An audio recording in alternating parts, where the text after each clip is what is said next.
Hi, this is Dr. Fang-Mei Law from Tiffin University. Today I'm in a very special office because one of my students now become the coordinator in accessibility service. I'm so proud. Okay, this is Marlee. I let you introduce yourself. Hi, my name is Marlee Brewer Smith, and I'm at Tiffin University. I'm the Accessibility Services Coordinator now. Yes.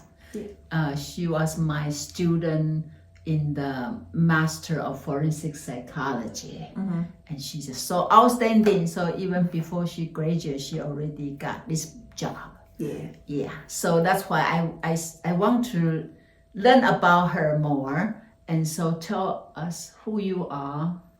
Sure, absolutely. Yeah. Well, I'm from California originally, and I moved around a lot. Okay.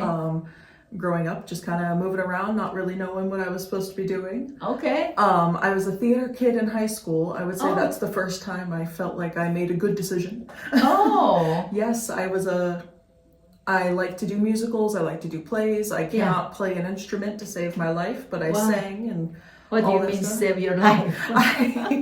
I tried piano and I can't do the coordination you need to play notes on two different hands. I can't do it. I try very, very hard. How many years you try? I tried for about 3 years and I got enough to read basic sheet music and I could play very simple tunes. Okay. It's about it. I can't do anything much more than that. And then after that I was like, you know what? I don't know if I'm cut out for this. Yeah, so I did a lot of singing, did choir, did theater. Wow. I attempted dancing. My ballet teacher will tell you that I have 2 left feet. So yes, I was like, okay, so we are not the triple threat we thought we were going to be. Okay. And then I would say probably senior year of high school is when I took my first stats class. Okay. And that was for the first time math made sense. I finally liked it for the first time. Yes. And then all throughout high school, I volunteered in day programs working with adults with disabilities, just trying to help them enjoy their life a little bit more. And I did a lot of that stuff. For college, for my undergrad, initially I wanted to be a musical theater major. And so I went for a year. And then I decided, you know what, college is expensive and I don't know if I want to do this forever. After that, I decided to move to Chicago to go live with my aunt for about 6 months. And then I moved to New York City for a year, and then COVID happened. And so during lockdown, I had just turned 21 while I was out there, so I got to enjoy my 21st birthday a little bit. And then I moved home for a while. My family moved to Ohio while I was in New York City. So we tried it out here. Actually, I moved overseas for the most of my undergrad. I lived in London, England for about 2 years. Wow. And you get your bachelor's degree there? I ended up finishing at a school here. So I still have a certificate that says I studied higher ed there, so therefore I'm like, that's close enough to a bachelor's degree. But I ended up graduating from Wilmington College down towards Cincinnati. And then I knew that I wanted to do forensics. At first I thought I wanted to work with offenders. That was the big one, just because I was always the kid fascinated with serial killers. Criminal Minds was my thing. Wow. And then I realized throughout study that no, I did not want to do that. I'm not that type of person. So I saw forensic psychology, and I saw that Tiffin had the only in-person program in the state of Ohio. And so I was like, well, that's my decision made. And here we are. Wow. Quick life story for you. Wow. You're really a brave woman. Oh, thank you. No wonder when I see so many different angles. You know, no wonder, because now I can see there's so many seasons. As you put it in there and grow, become who you are. So we say life is like a chocolate. Life is like a box of chocolate. Like a box of chocolate, you never know. So this moment of Marlee, is that the one you can picture when you were young? No. Or the surprise one? A little surprising. Okay. Yeah, when I was younger, I had the dreams of being an actor, and I thought that I was going to do that forever. Yeah. And then as I got older, I realized, psychology is really where my heart lies. But I never thought I'd be in the position I am now. This was a very sudden change into this position, but it feels nice, and I get to be in higher ed, and I get to teach, and I get to do all the stuff that I want to do. So. So Ohio treats you well. So far so good. And then also I'm very impressed because she says she started to like math through the statistic, right? And so actually the first class I told her is statistic, and then while other students maybe either struggle or not like it, right? Her face is like this. I like SPSS, and that's what we were using, and so I was right at home. Everything I say, she said, And that's very encouraging for teachers, because teachers want to teach students, they like to learn. Yeah. Right. Are you the same in every classes like this? For the most part, yes. Eager to learn? Yeah. Curious? I'm very much a person that I like learning new things, and I dislike not knowing. So I'm always eager to learn. I don't always enjoy the topic. Okay. But I still enjoy hearing somebody who's really interested in it or who is an expert talking about it. Okay. Because it's just like getting to learn from somebody this is like their career, their life. And even though it might not be something that I'm going to do forever, it's still like the way their eyes light up when they're talking about it makes me happy. Wow, this is a very good point. You should share this with our young students. Yes. You say you may not necessarily like subject, but you enjoy to learn, to listen. You open your heart to see what this person has to say, because every professor, they spend all their life in the field. For you, it's a class, a subject, but for them, it's their life. Exactly. Right? Yep. Right? So when they come to class, of course, they are so exciting. They want to tell you how they, what this subject about. Yeah, and if you really give them a chance to open up not only as a professor, but also as a person, you get to know them too. And then there's cool stories that come along with it. And it's just really interesting seeing somebody teach the thing that they're passionate about. Wow. Did you see that from me, or in our counseling class, definitely. There were many times where I could see that you were really in your element talking to us. And obviously I know that you're a counselor, and that's like really what you do. But it's the same thing with like Dr. Victor when she's talking about victimology class and such. It's that same passion for what you're talking about. See, that's a point. Make sure you're aware and remember. A lot of times students would rather give their eye to their phone. And they, like shy away from make contact with the teacher. And then maybe a good story going to come out from the teacher's heart. But because your attitude, the teacher just take them back. And then you don't know what you miss. Exactly. Like some of the best stories will only happen if you're actually giving them attention for what they're talking about. So can I assume you are type of student always very good in interact with the faculty? Usually, Sometimes I do get very intimidated by faculty. Oh, really? Yes. You intimidated me a little bit in our very first stats class. I was just like, you may be a small woman, but you're scary sometimes. I'm very scared. Very small but scary. Small but scary sometimes. And then immediately like, you're great. So it's not a big deal, and I'm comfortable. But how you overcome it? When teacher make you scared, like you don't know what step you should get into. Usually I try to like reach out, if I have questions, I still want to ask them specifically. So I'll try the email first.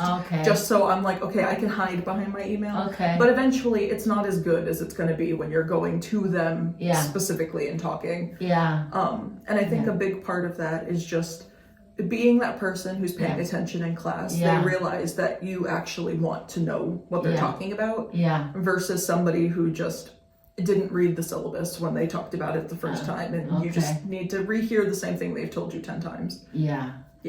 Can we touch a little bit about your downtime that time? Downtime? Remember, you in the couple of weeks you missed the class. Yes. So as strong as her, the life not necessarily always as strong as we wish she can be. When we in counseling class, right?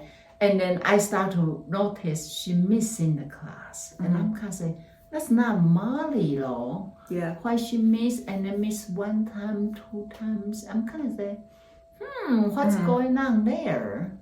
And then I'm so glad you finally come to me. Can we share a little bit about what happened and then how you get over it? Yeah. Okay. So I struggle with major depressive disorder, and it's recurrent, and so it just happens every once in a while, more often than I want it to. Yeah. But so during that time, I was really struggling with like what my purpose was in life, and just not feeling like I was making a good decision being in school, and that I wasn't as good as everybody else. And there was no point for me to be there because everybody else was better, and so therefore I didn't.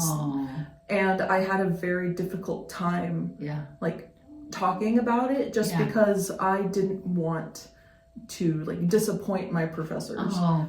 And so eventually I came to you and talked about it, but it took a lot for me to go and then it also finally. At one point she feel shame for missing the class, right? So first time maybe because so depressed and then have no energy, and then you start to feel shame for missing the class. I was very embarrassed at that point, because I knew that like you had noticed officially that I wasn't there after a couple of weeks, and so I was embarrassed that people were noticing, though I am somebody that talks a lot in class. And I know. We are looking for her eyes and her hand and her sharing. So like I knew deep down that people were going to notice, but I was also very embarrassed that somebody noticed. So then how do you get through that process? I think it just took that, like you reaching out helped. I think at that point that it was like, okay, I'm embarrassed that I missed, but at the same time you actually like cared and reached out to be like, oh, are you okay? Like what's going on? And I think it was I was trying to convince myself that look, no one even cares that you're missing. And yet all of a sudden I get an email that's like, hey, where are you? Are you okay? And I think that was kind of like the courage it took for me to finally step in. Building a bridge so you can cross over. Yes. So that is a good strategy. The teacher, when you see student missing, you should reach out. I know that at least that has been helpful for me, especially when I'm in a really down time, when it's just not good. I often like convince myself that look, it's true, all those like bad things you say about yourself are true because nobody actually cares. And then somebody reaches out and genuinely asks, you okay? I noticed you're not here. And it's something that really helps, because it's like, oh, see, those things you tell yourself aren't true, because look, I just had somebody reach out to me. And I'm so glad she showed in my office, but that's actually the first time we have a little bit deeper conversation, rather than just see her as a student, they eager to learn, like in the office, we start to see you share with me a little bit more deeper insight about who you are. I really appreciate that.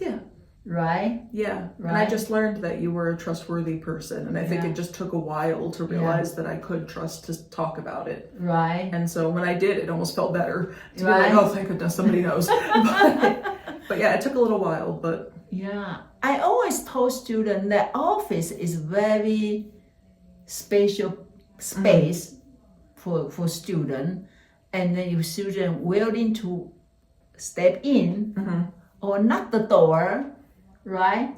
And they get a chance to have that good conversation with their teacher, and then actually make teacher get to know them deeper. Because I think sometimes people think an office is scary. Yeah. Like, I have an office for the first time. Yeah, it was so nice. And it was very scary. Yeah. Being the person behind the desk. Because, okay.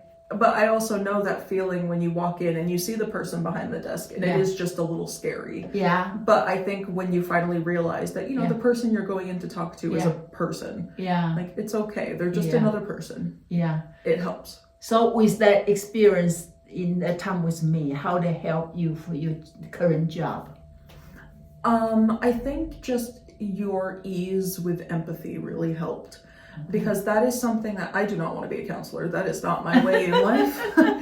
I can be the counseling friend for those who need it, but counseling is not for me. Okay. But I think just the natural ability that you had made me realize that it's something that is very good to have with everybody. And so just kind of emphasizing that empathy was really something that helped. I felt listened to without it feeling clinical. Like sometimes it does with a counselor. And so it was just that different. And I realized that if I felt that way, and sometimes I don't want to talk about my feelings because, counselors, sometimes it's, you don't really want to talk about it. But if I could act and have that same openness that you did when I was in there, then more students who have to talk to me about what's going on will feel comfortable enough to talk to me. Yeah.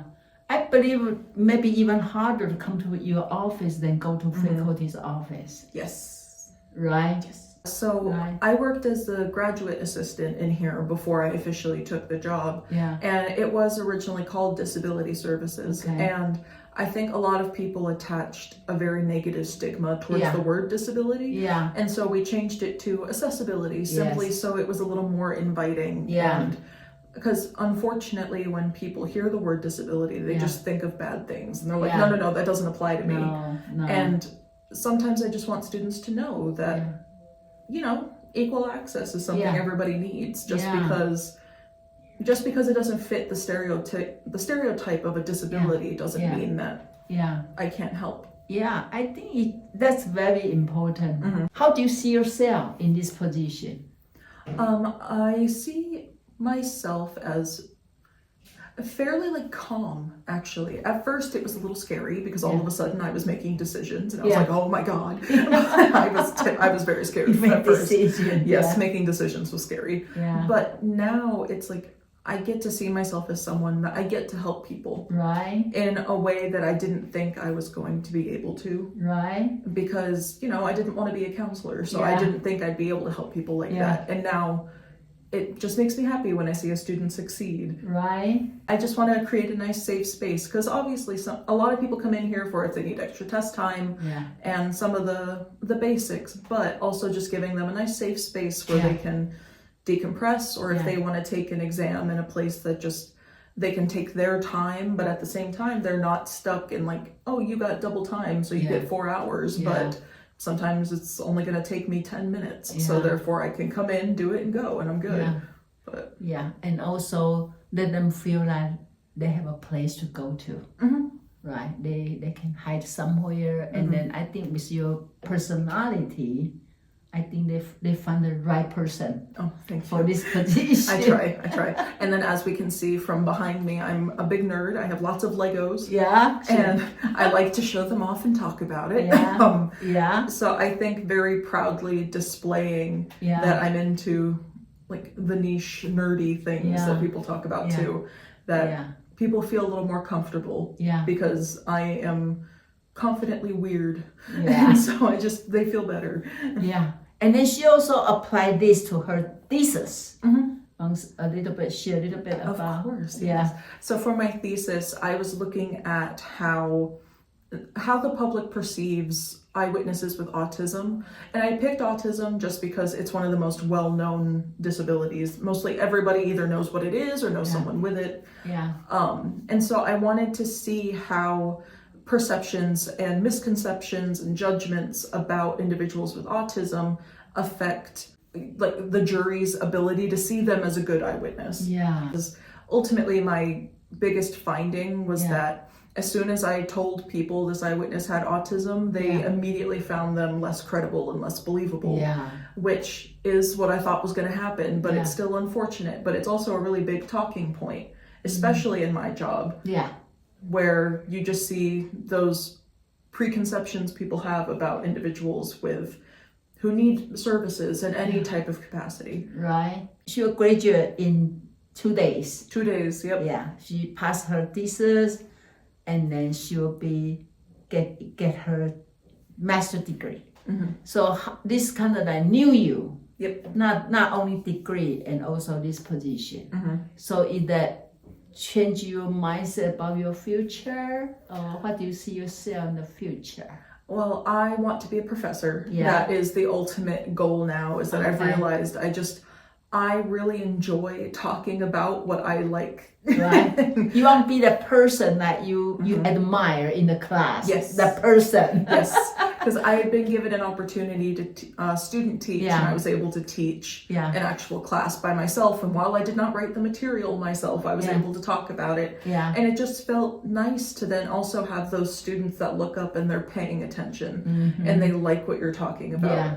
And it was just a moment of, this is what I feel comfortable. Right. And so I would really like to do that. So obviously that means I have to have a PhD at one point. Yeah. We're going to take a break before I do that. That's okay. We're going to take a break. It's okay, as long as you have a goal.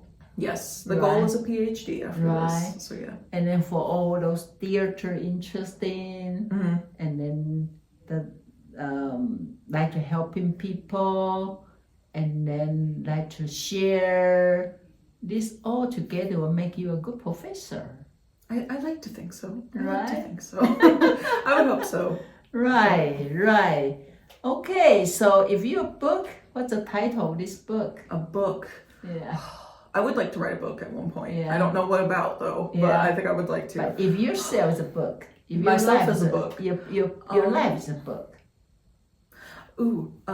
I think this might sound a little condescending and egotistical, but I think I'd call it Greatness from Small Beginnings. Oh. I have a tattoo on my leg actually that says that in Latin. Oh. And it's just something that I try to think about, that it's like, just because I didn't come from, I was the first one in my family to go to college and to get a degree. Okay. And just because of the way that I viewed myself for so long, it's like, look what resilience can do, and being able to pull through, and look what happens when you believe in yourself. Yes, that's very important. It's not easy, and it didn't happen overnight. It took a very long time to get to the point where I'm at now. But it's with the help of professors like you and some from my undergrad that I still think about and I talk about all the time, that it's like, you guys really make a difference, and it helps. So which chapter you are now in the book? In the book? Oh gosh. Chapter 1.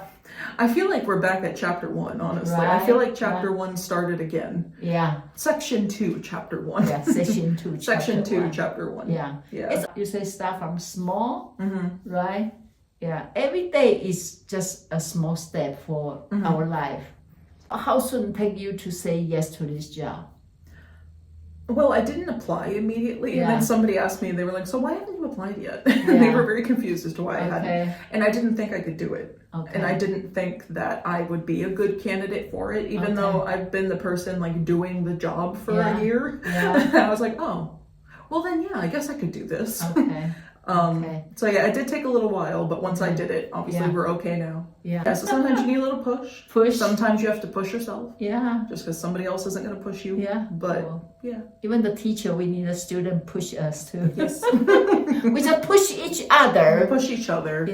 To grow. Okay, so for people watch this video out there, they are struggling. How do you encourage them?